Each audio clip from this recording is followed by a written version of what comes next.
Hello everyone, this is Shahed, second year medical student of Tangail medical college. আজকে আমাদের college বন্ধ, তাই ফারুক আর সীমান্ত থেকে বেরিয়ে পড়লাম মামার দোকানে চা খেতে।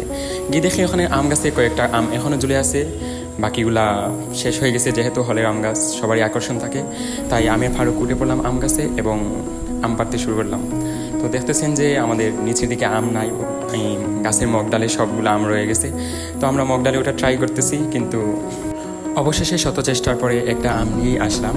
আর দেখতে পারবেন যে আমটা অনেক বড়, বেশ বড়ই হয়েছে। অবশেষে ফারুক এখনও পারতেছে, ও একটা পেরে ফেলছে। এই যে ওইদিকে সীমান্ত চায়ের অর্ডার দিয়ে দিছে। এখন আমরা আম পাড়া শেষ করে চলে যাব চা খেতে। মামার দোকানের চা কিন্তু বেশ ভালো, প্রতিদিন বিকেলে আমরা এখানে চা খেতে আসি।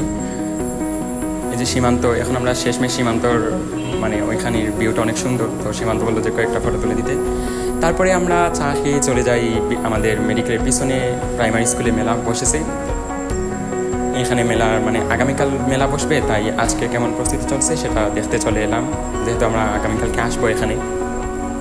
এই যে বেশ প্রস্তুতি ভালোই চলছে। এটা দেখে তারপরে আমরা আবার হলে যাই।